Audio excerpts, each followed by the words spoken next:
शुभांगी तुम्हा सर्वांच्या एका नवीन ब्लॉगमध्ये अगदी मनापासून स्वागत करते। आणि स्कार्फ घेऊन कुठे निघाली आहे तर दीनानाथ मंगेशकरला आज माझी कोथरूडला अपॉइंटमेंट आहे आणि तिकडेच आम्ही निघालोय, बट मेट्रोनी निघालोय कारण तिथून पुढे पुन्हा पुण्यात जायचं आहे। मला ना काही पुस्तकं घ्यायची आहेत आणि आप्पा बळवंत चौकामध्ये पुस्तकं चांगली मिळतात हे आपल्या सगळ्यांनाच माहिती आहे। तर चला बघूया आजचा दिवस कसा कसा असणार आहे। मी डायटिशियनना सुद्धा भेटणार आहे, जे काही म्हणजे डाएट चुकतंय की बरोबर आहे किंवा काय चेंजेस करायला हवे, एक्सरसाइज मध्ये काही बदल करायला हवा का, हे सारं मला त्यांना एकदम प्रॉपर विचारून घ्यायचं आहे। तर चला बघूया आजचा दिवस छान मस्त मजेत आनंदात जावो सगळ्यांना। हॉस्पिटलला निघण्यापूर्वी IKEAचं हे कालच रिसीव झालेलं पार्सल ओपन करायचं होतं। ॲक्च्युली प्रोडक्ट कसे रिसीव झाले आहेत हे आम्ही पाहिलंच नाही, म्हणजेच एक्झॅक्टली आपण जे काही ऑर्डर टाकली होती तीच रिसीव झाली आहे का हे जस्ट आम्ही इथं चेक केलं। आणि लवकरच मी तुमच्यासोबत हे ब्लॉगमधून शेअर करेन की मी ऑनलाईन IKEAच्या मुंबईच्या स्टोअरमधून काय काय घेतलं आणि ते प्रोडक्ट कसे रिसीव झाले आहेत। आज आम्ही मेट्रोने जायचं ठरवलं होतं कारण दीनानाथमधलं काम झाल्यानंतर तिथून मला ना पुस्तकं खरेदीसाठी आप्पा बळवंत चौकात जायचं होतं। ऑनलाईन तर पुस्तकं मी नेहमीच खरेदी करत असते, पण खूप दिवसांनी असा मूड झाला की ॲक्च्युअलमध्ये शॉपमध्ये जाऊन काही पुस्तकं घ्यावी।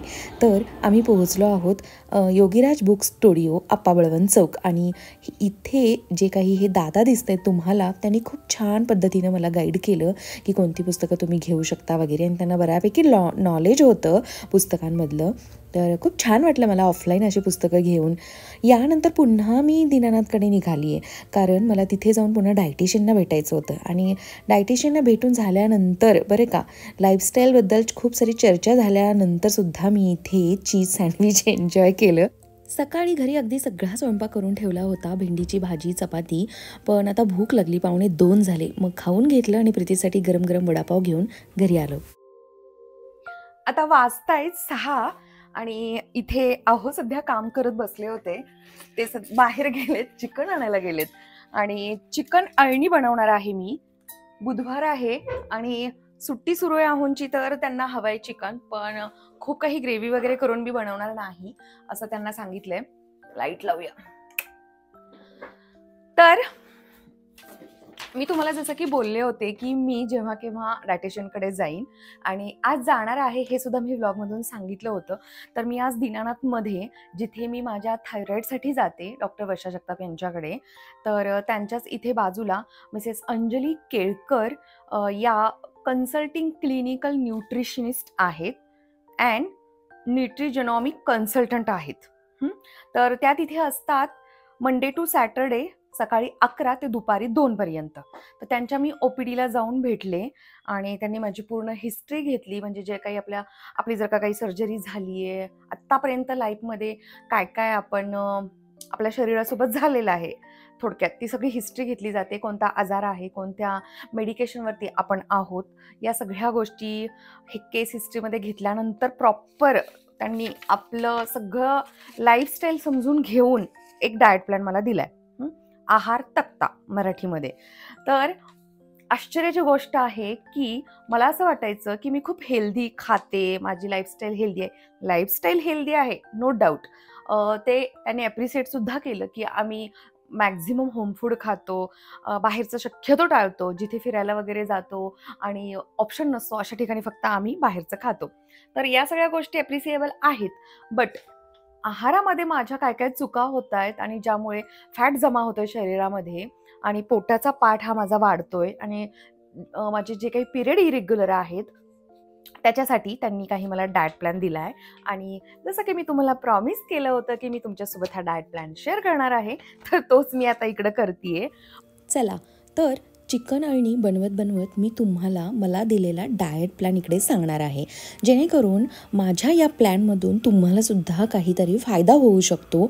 जे वेट लॉस जर्नीवरती आहेत त्यांना नक्कीच उपयोग होऊ शकतो, कारण इतकं काही वेगळं आहे या डाएट प्लॅनमध्ये असं मला वाटत नाही। प्रत्येकजण हा ॲप्लाय करू शकतो, कारण अगदी तसाच त्यांनी बनवून दिलेला आहे। सकाळी 7:30 ते 8 वाजता त्यांनी मला सांगितलं की चहा, कॉफी, दूध 1 कप, यापैकी 1 कप बरं का, आणि त्याच्यासोबत 2 मॅरीची बिस्किटं। 8:30 ते 9 या दरम्यान मला ब्रेकफास्ट काय करायचा आहे, तर आठवड्यातून 3 ते 4 वेळा 1 पोळी आणि 1 वाटी भाजी किंवा उपमा, सांजा, दलिया इतकं.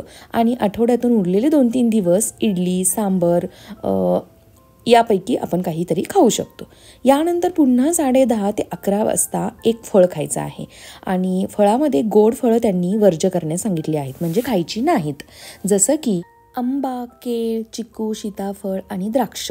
जर वेट कमी करायचं असेल तर ही फळं खायची नाहीत. दुपारी 12:30 ते 1 या दरम्यान जेवण करायचं. जेवणामध्ये 1 ते 1.5 पोळी किंवा फुलका, 1 वाटी भात. भात हा आठवड्यातून फक्त 2 ते 3 वेळा. 1 वाटी भाजी, सॅलड मात्र कंपल्सरी खायचं आहे 1 वाटी. आणि दही किंवा ताक असेल तर 1 वाटी. हे असं जेवण खरं तर हे माझ्यासाठी जास्तच आहे. यापेक्षा कमी खरं तर मी आत्ता खाते बरं का. 4:30 ते 5 या दरम्यान पुन्हा चहा, कॉफी, दूध यापैकी 1 कप आणि प्लस 2 मॅरीची बिस्किटं प्लस बॉइल्ड एग व्हाईट खायचं आहे त्यामधलं फक्त 1 किंवा 2. तर हा जर 4 वाजता आपल्याला नाश्ता करायचा नसेल, खायचं नसेल तर सूप घेऊ शकतो आपण 1 बाउल किंवा 1 खाकरा किंवा चिरमुऱ्याचा एखादा चिवडा, बिना शेंगदाणे, खोबरं आणि फरसाण बरे का. साळीच्या लाह्या खाऊ शकतो. बॉइल्ड स्प्राउट्स 1 वाटी घेऊ शकतो. तर हे इतकं सारं तर मी आत्तासुद्धा खात नाही आहे खरं तर मैत्रिणींनो. 8 ते 8:30 या दरम्यान रात्रीचं जेवण करायचं आहे. ते अगदी दुपारप्रमाणे असेल, ज्यामध्ये भात नाही खायचं आहे आपल्याला. पुन्हा झोपायच्या अगोदर 10 ते 10:30 वाजता अर्धा कप दूध घ्यायचं आहे, जे बिना साखरेचं असेल. बाप रे, हा डाएट चार्ट बघितल्यानंतर मला एक प्रश्न पडला की मी वेट लॉससाठी गेले होते की वेट गेन करण्यासाठी गेले होते. डेली आहारामध्ये तेलाचं प्रमाण 3 ते 4 चम्मच, म्हणजेच ज्या चमच्याने आपण पोहे खातो ना ते 3 ते 4 चम्मच बरं का. आणि तेवढं तेल वाटीत बाजूला काढायचं आणि आपला त्यामध्ये स्वयंपाक बनवायचा. तर हे इतकं आपल्याला पॉसिबल आहे का? तर नाही. आहारात तेलकट, तुपट पदार्थ, मसालेदार पदार्थ, मैद्याचे पदार्थ, रेडी टू ईट पदार्थ यांचा वापर टाळायचा आहे. आणि शेंगदाणे, खोबरं हे सुद्धा टाळायचं आहे. गोड पदार्थ जसं की मिठाई, साबुदाणा याचाही वापर टाळायचा आहे. भरपूर प्रमाणात सॅलड आणि कोशिंबीर वापरायची आहारामध्ये. आणि जसं की मी सांगितलं अगोदरच की फळं टाळायची आहेत. आणि साखरेचं प्रमाण दिवसभरात 1 ते 1.5 चम्मच एवढंच ठेवायचं आहे. या सगळ्या आहार तक्त्यामधून मला हे समजलं की मला काय काय टाळायचं आहे. तर जसं की मी दुधाची साय खाते आवडीनं, ती मला टाळायची आहे. भाताचं प्रमाण मला थोडंसं कमी करायचं आहे. आणि सॅलड भरपूर प्रमाणात ॲड करायचं आहे. इतकं जरी मी केलं आणि एक्सरसाइज मी रेग्युलर ठेवला तर मला नाही गरज वाटत ही अगदी काटेकोरपणे हा डाएट चार्ट मला फॉलो करावा लागेल असं आहे. तुम्हाला काय वाटतं हे नक्की कॉमेंट करून सांगा. आणि मला हा न्यूट्रिशनिस्टनी दिलेला डाएट प्लॅन तुम्हाला कसा वाटला हे सुद्धा नक्की कॉमेंट करून कळवा. अगदी बरोबर आहे, पूर्णपणे शरीराला न्यूट्रिशन मिळेल असाच त्यांनी हा चार्ट मला दिलेला आहे आणि तो चांगलाच आहे, डाऊट नाही. पण माझ्यासाठी काही ठिकाणी तो आहार जास्त वाटतोय मला, म्हणून मी तुमच्याशी हे सगळं शेअर केलं. चिकन अळणी बनवण्यासाठी अगदी सोपं आहे. पाहिलं तुम्ही की ओलं खोबरं यूज केलं आहे मी, लसूण, अद्रक, कोथिंबीर आणि जास्त काही आपल्याला बाकीचे खडे मसाले टाकायचे नाही आहेत यामध्ये. फक्त काळी मिरी, दालचिनी आणि लवंग याचा वापर केलेला आहे. पहिल्यांदा पेस्ट करून घेतली साऱ्याची. ॲडिशनल म्हणजे मी त्यामध्ये थोडंसा पुदिन्याची पानं ॲड केली होती, कारण तो होता अवेलेबल माझ्याकडे म्हणून. अदरवाईज काहीही गरज नाही. या सगळ्याची पेस्ट करायची आणि चिकन तर मॅरिनेट करून आपण ठेवलेलंच असतं हळद, मीठ लावून, आणि डायरेक्ट फोडणी घालायची कुकरला. तो जो काही ग्रीन मसाला आपण खोबऱ्याचा ॲड बनवून ठेवला आहे त्यामध्ये 1 मिरचीसुद्धा टेस्टसाठी मी ॲड केली होती. नाही केली तरी चालते. तर बघा, अशा पद्धतीनं हे चिकन बनलं आहे. खरडा चिकनसुद्धा आपण याला म्हणू शकतो, चिकन अळणी म्हणू शकतो. तर मस्त लागतं हे. आणि थंडीच्या दिवसामध्ये याचा हा जो काही रस्सा आहे तो प्यायला, म्हणजे जो काही चिकनचा हा स्टॉक आहे तो प्यायला खूप भारी लागतो. आणि सर्दी, बाकीच्या छोट्या मोठ्या आजारांसाठी सुद्धा तो बेनिफिशियल आहे, कारण हाय सोर्स ऑफ प्रोटीन आहे तो. चिकन पटकन बनवून झालेलं आहे माझं. यानंतर हे आपण भाकरीसोबत किंवा भातासोबत एन्जॉय करू शकतो.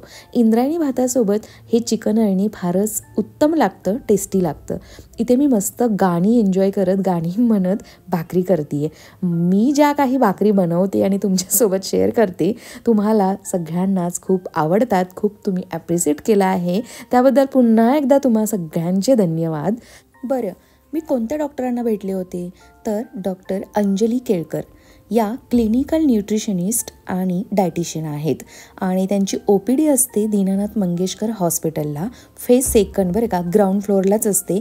आणि मी टायमिंगसुद्धा कळवलं त्यांचं, त्या डेली असतात 11 ते 2 पर्यंत. तर हे असं आहे, ज्यांना कोणाला वेट लॉस करायचं आहे नक्की त्यांना भेटू शकता. त्यांनी मला एक क्लिअर केली गोष्ट की त्या बोलल्या की जिमला जायची काहीच गरज नाही. जिमच्या ऐवजी मी तुम्हाला सांगेन की तुम्ही वॉक करा. सुरुवातीचे काही दिवस तुम्हाला 10 ते 15 मिनिटं 2 ते 2.5 किलोमीटर चालायचं आहे.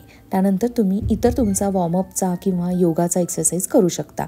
यानंतर पुढच्या 15 दिवसामध्ये तुम्ही टायमिंग वाढवायचा आहे. अर्धा तास ते 45 मिनिटं करायचे आहेत. चेहरा होतं ना चिकन मटन म्हटल्यावर, मी तुम्हाला अर्धा किलो सांगितलं होतं, ते मला 1 किलोपेक्षाही जास्त वाटतंय. Wow, just amazing. प्रितीश चल बघायला. अळणी चिकनचं हे सूप पिण्यातच खूप मजा असते, म्हणून हे थोडंसं हे असं पातळ दिसते तुम्हाला. हे तसंच बनवायचं असतं, मजा येते हे प्यायला. तर आम्ही सगळ्यांनी मिळून हे चिकन अळणी खूप छान एन्जॉय केलं. मला असं वाटत होतं की हे प्रितीशला आवडते की नाही, कारण मी खूप दिवसातून हे असं बनवलं होतं. याच नोटवरती आजचा हा व्हिडिओ इकडेच एंड करते. पुन्हा भेटेन लवकरच एका नवीन व्हिडिओमध्ये. व्हिडिओ आवडला असेल तर नक्की लाईक करा, नवीन असाल तर नक्की चॅनलला सबस्क्राईब करा. बाय.